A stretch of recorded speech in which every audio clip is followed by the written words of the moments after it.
We've had this declaration from the president of martial law. It was a shock announcement that came late on television, broadcast to the nation, with the president saying he had been forced to take the measure to save South Korea's democracy. The declaration was immediately condemned by the leader of South Korea's main opposition parties, who've called their MPs to go to Parliament, and yet that National Assembly, the Parliament building, blocked off. But the president saying he had no choice but to resort to martial law.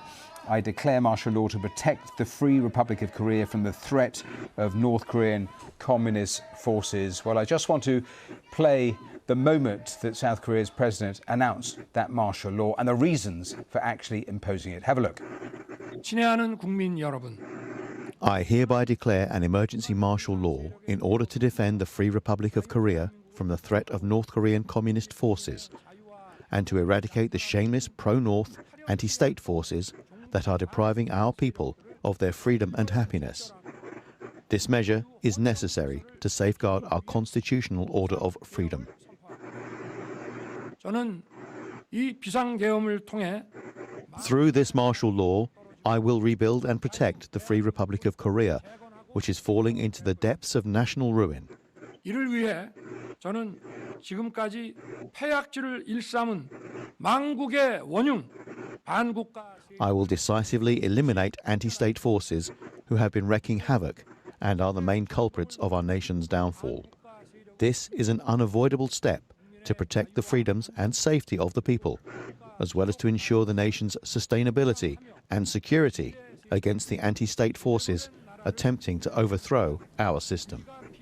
Well, there it is. That was the announcement that came in the middle of the night with no warning. These are the live pictures of the Parliament building. You can see the South Korean flag there fluttering at the top, and there are a number of people who've got as close as they can, but we know that various police buses have been parked and moved to block the entrance to that Parliament building, with certainly supporters of the president eager not to allow those MPs into the Parliament building, because the opposition were trying to get MPs there, trying to actually have a vote to overturn what has been declared. They have condemned the move, calling it unconstitutional, and had they been able to get inside and have a vote, potentially they could have tried to overturn what has been announced, but that is not happening, because that whole area has now been cordoned off and sealed off, and that's what you're seeing there in the pictures. I was saying a little earlier that helicopters too had landed on the parliamentary roof, the building there, as certainly more reinforcements were called to that Parliament building, and all political activities banned under this declaration of martial law that came in the last couple of hours. So those some of the live pictures that are coming into the building. I want to actually bring in a guest, Elizabeth Braw, a senior fellow with the Atlantic Council's Transatlantic Security Initiative. Her focus is on defence against grey zone and hybrid threats. And Elizabeth, thank you for being here on the programme. I know I was going to talk to you about what the new head of Britain's Cybersecurity Centre has been warning a little earlier in the day, but you join us as we watch these really fluid and certainly surprising developments in South Korea. What are you making of what you're seeing?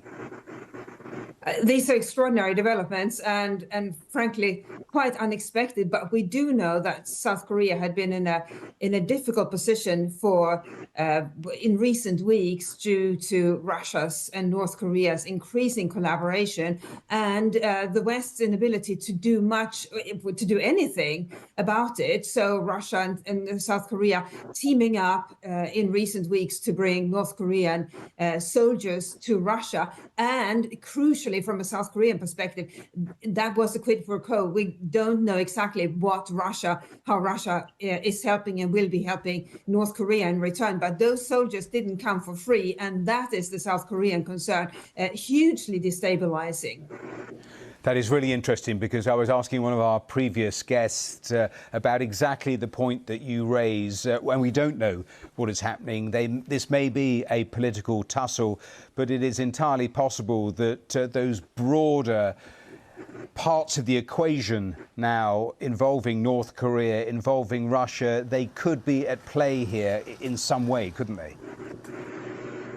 What the hell does Russia have to do with this?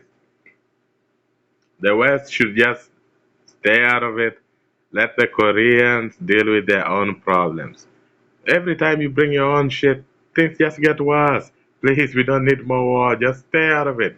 Let the Koreans deal with it, and hopefully not violently. But whatever they do, the West, everybody else, just stay out of it.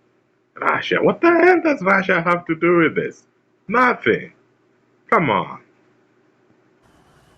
They could, and we should remember that the situation between the two Koreas is always very sensitive, and as I think your viewers know, it's not a situation of peace between the two countries. It's essentially a frozen conflict that where the two countries continue to coexist along the demarcation border, demarcation line, I should say. But it's not in any way a secure arrangement that can be counted on to hold under any circumstances. And so if we now see Russia helping North Korea in exchange for these soldiers, that could significantly change the equation. And we don't know what the South Koreans know, or what the South Korean government knows, that we as the Western public, or indeed the global public, don't know. That could be that the threats are such that the South Korean government felt they had to take action. But all of that all of that information is not yet known.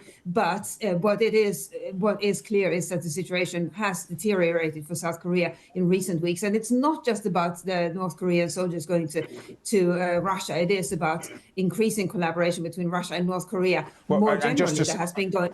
Just to spell that out really clearly, one of the worries has been that the quid pro quo is that Russia supplies North Korea with some sort of weapons technology and help in that area. That is what is alarming so many people, isn't it?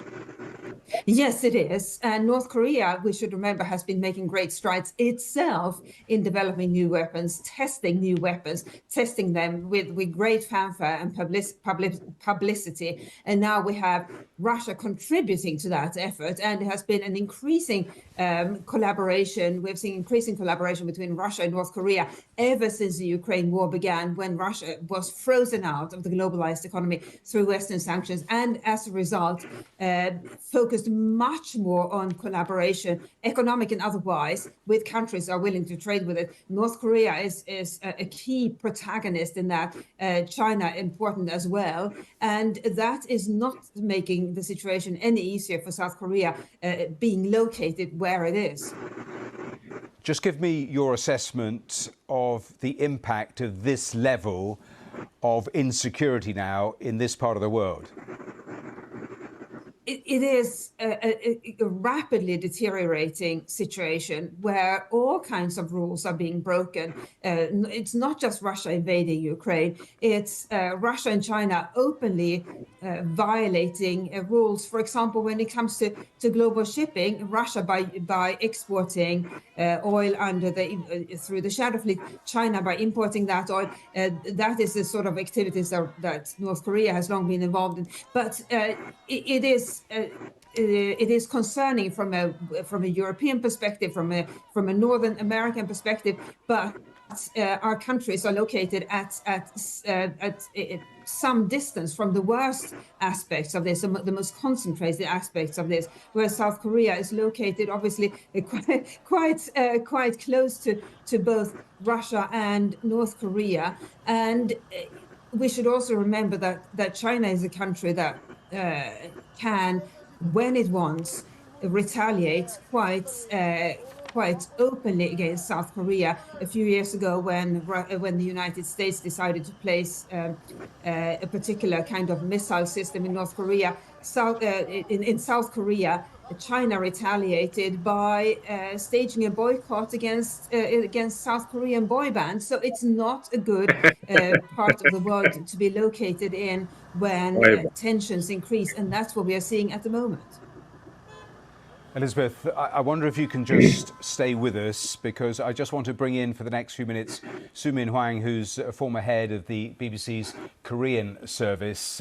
And Soo-min, in terms of the latest, I'm just reading the latest wires from the White House saying they're monitoring closely as South Korea declares martial law, as you would expect. So many eyes on these live pictures, on the events there in South Korea. What is the latest that you're hearing? So what we're seeing is the footages where people have gathered in front of the National Assembly, where all the political activists have now been banned under the martial law, and people are chanting, "This is a sin, you shouldn't be doing this," and people are shouting at the gate, "Open the door, open the door." And that was the latest video footage I've seen on social media. Some of the details of the martial law has now come out, where all publishers and press activities has to be monitored under the law, and political activities, including protests and any gatherings, are banned. And if they are broken, then under the law now people can be searched without warrant, arrested or detained. So those are major restrictions that are coming in. Is there a curfew? Curfew, we don't have the details yet. The last martial law that South Korea had was in 1979, which was a while ago, and that happened after the assassination of a dictator who seized power under the military coup. Now it's a very different time. People are a lot used to the democratic society, so people are in utter shock, and they are very angry that this is happening right now. We were hearing there from Elizabeth some of the wider issues that perhaps might be coming into play here, but there's also the potential that this could be just a political tussle. The opposition had perhaps had an inclination to impeach the president. Could this be simply a political battle here? That is a lot of the view, actually. The President Yoon Suk-yeol has said that he has put in this place because of the anti-North Korean, for the North Korean, to protect from the North Korean forces. However, he has not really specified what that was. And in Korean political scene, pro-North, that term is used not for the people who are actually pro-North, but just as to mudsling. So a lot of people are reading this as just a term to attack the opposition party. Currently, the opposition party is holding the majority in the parliament, and lately they have sought to impeach a lot of the cabinet members.